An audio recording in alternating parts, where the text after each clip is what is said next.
Hello guys, welcome to our channel the Calcutta junction. আমি রিতম। আজকে আমার চেন্নাইয়ের লাস্ট ডে।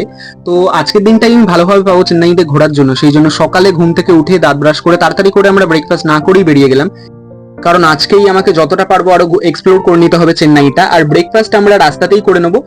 তো আজকে আমরা যাচ্ছি ম্যারিনা বিচ, আর তার আগে একটি মিউজিয়ামে। তো এই বাসে করে প্রথমে আমাদের আরো কিছু দূর গিয়ে বাসটা চেঞ্জ করতে হবে, কারণ ডাইরেক্ট বাস আমরা যেখান থেকে আজকে উঠেছি সেখান থেকে পাইনি আমরা। তো আমরা এখন এই বাস স্ট্যান্ডে কিছুক্ষণ বসবো, বসার পরে এইখান থেকে আমাদের আরেকটি বাস ধরে আমাদের গন্তব্যে আজকে পৌঁছাতে হবে। তো যতক্ষণ বাস না আসে আমি চেষ্টা করছিলাম যে এখানকার রাস্তাঘাটটাকে ক্যামেরা বন্দি করি, যাতে তোমাদের কাছে আমি সমস্তটাই শেয়ার করতে পারি আমার ব্লগের মাধ্যমে। তো বসে থাকতে থাকতে ফাইনালি এসে গেল আমাদের বাস। তো বাসে উঠেই আগে আমি একদম জানলার ধারের সিটে বসে পড়লাম, কারণ আমার ইচ্ছা ছিল যে যেহেতু আজকেই আমার লাস্ট দিন, তো সমস্তটাই আমি ক্যামেরা বন্দি করবো। সেই জন্য জানলার ধারে আগেই গিয়ে আমি উঠে বসে পড়লাম। আমার চেন্নাইয়ের ট্রিপটা খুবই শর্ট ছিল, তো আমার ইচ্ছা ছিল যে কলকাতাতে আমাদের যেমন মেট্রো আছে, চেন্নাই মেট্রোতেও আমি ব্লগ বানিয়ে তোমাদের কাছে শেয়ার করব। তো সেটা আর সম্ভব হয়নি, তাই বাসের জানলা থেকেই আমি মেট্রো স্টেশনের ছবিটা তুললাম। এই একটা মেট্রো স্টেশন যেমনটা তোমরা দেখতে পাচ্ছ। তো এরপর আরেকটা মেট্রো স্টেশন AGDMS মেট্রো। তো যেহেতু এবার আমার চেন্নাই মেট্রোর ভিডিও করা হলো না, তো আমার ইচ্ছা থাকলো পরবর্তীকালে যখন আমি আবার চেন্নাইতে আসবো তখন চেন্নাই মেট্রোর ব্লগ করার। প্রত্যেকটা শহরেই অনেক কিছু দেখার থাকে। আমি তো আমার 5 দিনের ট্রিপে খুব সংক্ষিপ্তভাবে তোমাদের কাছে জিনিসটা তুলে ধরছি, কিন্তু এর বাইরেও আরো অনেক জিনিস আছে, অনেক জায়গা আছে দেখার, যেটা আমার ইচ্ছা থাকলো পরবর্তীকালে যখন আবার আমি আসবো তখন আরো নতুন নতুন জায়গায় আমি ঘুরবো। তো হঠাৎ আমি ভিডিও করতে করতে জানলা দিয়ে নোটিস করলাম বাসটা এখন যেই গলিতে এন্ট্রি করেছে, এই গলিতে সমস্ত রকম গাড়ির মানে পার্টস, মানে সমস্ত কিছু একদম দেখা যাচ্ছে, পুরো গাড়ির একদম পার্টসের মার্কেট। তো বাস থেকে নেমে আমরা দেখতে পেলাম এই ইউনিক শরবতটা। এটা হচ্ছে মানে তালশাঁসের শরবত। প্রথমে তো এটা দেখে ভাবলাম যে হয়তো তালশাঁস বিক্রি করছে, যাই কিনি। তো গিয়ে জানতে পারলাম এটা তালশাঁসের শরবত। আমরা এক গ্লাসই ফার্স্টে নিয়েছিলাম, কারণ ফার্স্ট টাইম ছিল এটা আমাদের, এর আগে আমরা কখনো এটা ট্রাই করিনি। তো এক গ্লাস প্রায় 40 টাকা মতন আমাদের পড়লো। খেয়ে দেখলাম খুবই অন্যরকম। তো আমরা এক গ্লাস শরবতই নিয়েছিলাম, ওইটা নিয়ে আমরা ভাগাভাগি করে সবাই টেস্ট করে দেখলাম। আমার কাছে এই জিনিসটা সব থেকে ইউনিক লাগলো, মনে হচ্ছে পুরো তালশাঁসের ভেতরে যে জলটা থাকে পুরো তার মতো। তোমাদের ঠিক যেমনটা বললাম, আজ আমরা দুটো জায়গায় ঘুরবো, তার মধ্যে এরই মধ্যেই আমরা উপস্থিত হয়েছি আমাদের প্রথম গন্তব্য মিউজিয়ামে। তো সেখানে যাওয়ার পূর্বেই দিদি দেখতে পেলো বাইরে এই জুসের দোকান। তো দিদি তাই বললো যে যেহেতু অনেকটাই গরম, তো সেখানে যাওয়ার আগে আগে জুস খাবো, তারপর ভেতরে যাবো।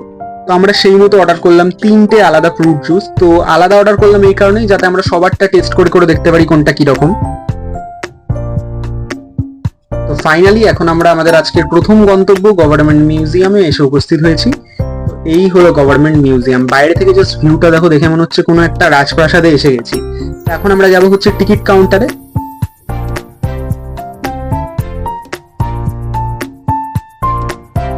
তো আমাদের টিকিট কাটা হয়ে গেল, এবার আমরা ফাইনালি মিউজিয়ামের ভেতরে এন্ট্রি করব। এখানে 3-4টে মিউজিয়াম আছে।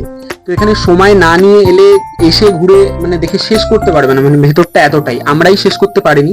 তো যতটা পেরেছি তোমাদের সামনে সেটা তুলে ধরার আমি চেষ্টা করব। তো এই গেটটা ক্রস করে আমি একেবারে পৌঁছে গেলাম মিউজিয়ামের ভেতরে। তো ভেতরে গিয়ে দেখলাম নানা ঐতিহাসিক সমস্ত মূর্তি।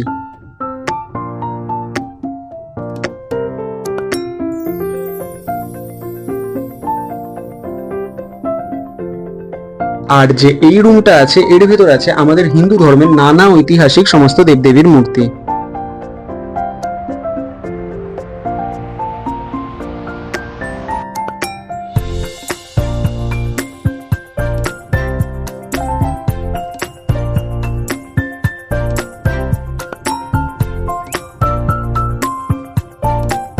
আর এর ভেতরে আছে অমরাবতী এবং অন্যান্য বৌদ্ধের মূর্তি।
তো ফাইনালি আমার এখানে আসার ইচ্ছা ছিল।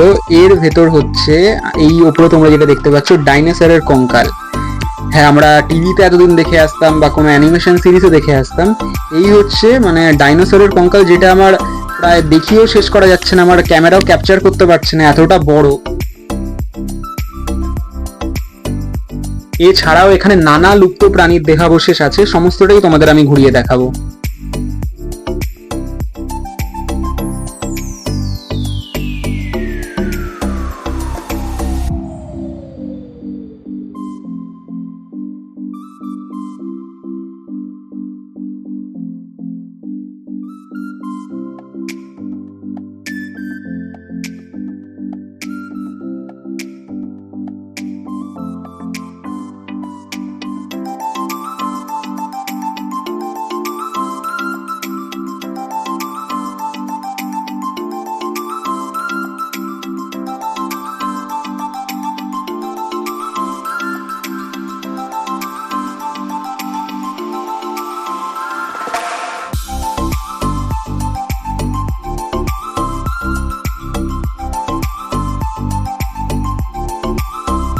আমরা প্রায় অনেক জায়গায় ঘুরছি আর দিদি এসে দেখি যে এখানেই দাঁড়িয়ে আছে তখন থেকে।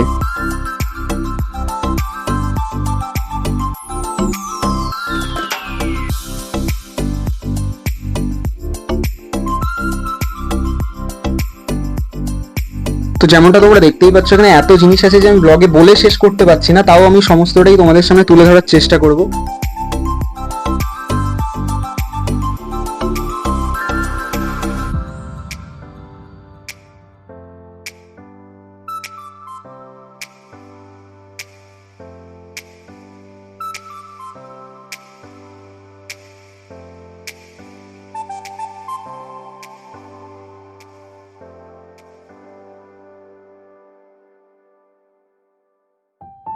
তো আমরা এবার এই মিউজিয়াম থেকে বেরিয়ে যাচ্ছি ব্রোঞ্জ মিউজিয়াম, যেখানে সমস্ত কিছু ব্রোঞ্জের মূর্তি আছে।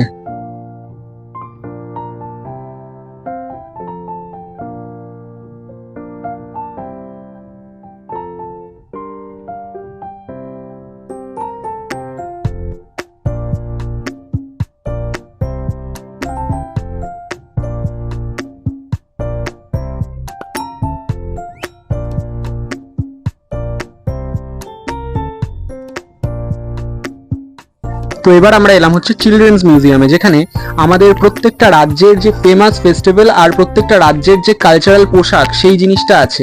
যেমন আমাদের প্রত্যেকটা রাজ্যের এখানে উপরে নাম কেরালা, অন্ধ্রপ্রদেশ সমস্ত কিছু আছে। তো আমি খুঁজছিলাম ওয়েস্ট বেঙ্গল কোথায়, তো খুঁজতে খুঁজতে পেয়ে গেলাম ওয়েস্ট বেঙ্গল আর আমাদের ফেমাস ফেস্টিভ্যাল দুর্গাপুজো। আর এই পাশে দেখলাম ফুটিয়ে তোলা হয়েছে আমাদের ভারতের বিভিন্ন ট্রেডিশনাল পোশাক।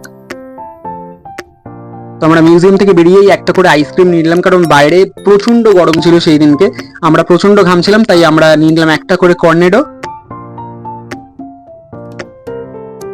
বল এই ঘটে এটা, এই যে ঘটে এটা বাঁধা আছে, এটাকে তুই কি বলবি?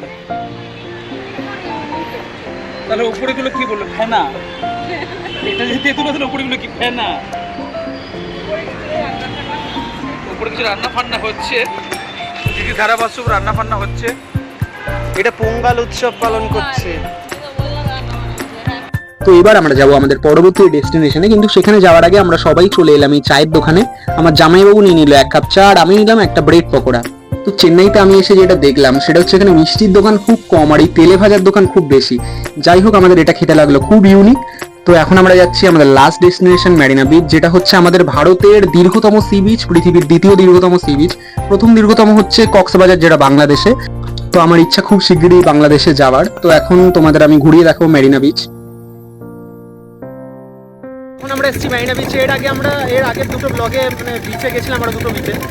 তো সেখানে অন্ধকার ছিল বলে সেভাবে দেখা যায়নি। এখানে এখন তবু আলো আছে, দেখানোর চেষ্টা করবো সমুদ্রের ঢেউগুলো। তারপর এখানে এসে দেখলাম যে ঘোড়াও আছে, মানে কেউ যদি তোমরা ঘোড়াতে চড়ে ছবি তুলতে চাও সেটাও করতে পারো। আমরা করিনি, কারণ এর আগে আমরা যে দুখানা সি বিচে গেছিলাম সেখানে অন্ধকার ছিল বলে ভিউটা দেখাতে পারিনি।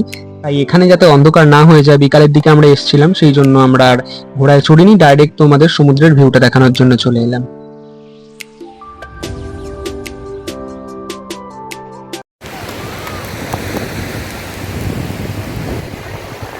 এত হাওয়া দিচ্ছে এখানে, চুল পুরো ওপরে উঠে যাচ্ছে।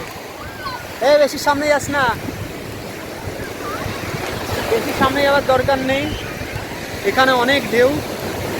তো এর আগের দিন আমরা দুখানা সি বিচে গেছিলাম, সেখানে রাত্রির দিকে গেছিলাম বলে আর মানে দেখানো যাচ্ছিল না মানে পুরো সমুদ্রের ঢেউগুলো, তাই জন্য সকালবেলা এসেছি। আলো আছে এখন, তবু দেখা যাচ্ছে এখন। হাই হাই, একটা সেলফি তুলি। সবাই রীতিমতো নিজেদের মতো ছবি তুলতে ব্যস্ত। তো দেখতে দেখতে হয়ে গেল সন্ধে, আর ইতিমধ্যেই আকাশে একেবারে চাঁদ মামা উঁকি দিচ্ছে। আর এখন আমরা যাব কিছু একটু খেতে। তো এবার আমরা এই দোকানে এসে নিয়ে নিলাম হচ্ছে 1 প্লেট করে সামোসা চাট, বেশ সুন্দর করে সাজিয়ে দিয়েছে। এবার আমরা এটা টেস্ট করলাম, টেস্ট করে খুবই ইউনিক লাগলো আমার এটা খেতে। এরপর আমরা নিয়ে নিলাম 1 প্লেট দই ফুচকা, 1 প্লেটে 7 পিস দিয়েছিল, বেশ সুন্দর করে সাজানো ছিল। আমরা এটাও টেস্ট করে দেখলাম, এটাও বেশ অন্যরকম লাগলো আমাদের খেতে। তো আমার এবারের মতো চেন্নাই ঘোরা এখানেই শেষ হলো। তো কালকে আমি যাব হচ্ছে ইন্দোরে, আমার কালকে ইন্দোরের ফ্লাইট আছে, সেটাও তোমরা দেখতে পারবে ব্লগে। তো অনেকটা লেট হয়ে গেছিল বলে আমরা প্রত্যেক দিনের মতো অ্যালবেক রেস্টুরেন্টে চলে এলাম, কারণ এখানকার খাবার আমাদের খুবই ভালো লেগেছিল। তাই আজও আমরা এখানে চলে এলাম আর অর্ডার দিয়ে দিলাম বাটার চিকেন আর পরোটা। তারপর আমরা তাড়াতাড়ি করে খেতে শুরু করে দিলাম। খুব অন্যরকম লাগলো এখানকার খাবারটা। আমি যদি পরবর্তীকালেও কোনোদিনও চেন্নাই আসি, এই রেস্টুরেন্ট তো আমি মানে ছাড়বো না, এখানকার খাবার আমাকে খেতেই হবে। খুব অন্যরকম লেগেছে আর খুব সুস্বাদু খেতে এখানকার খাবার।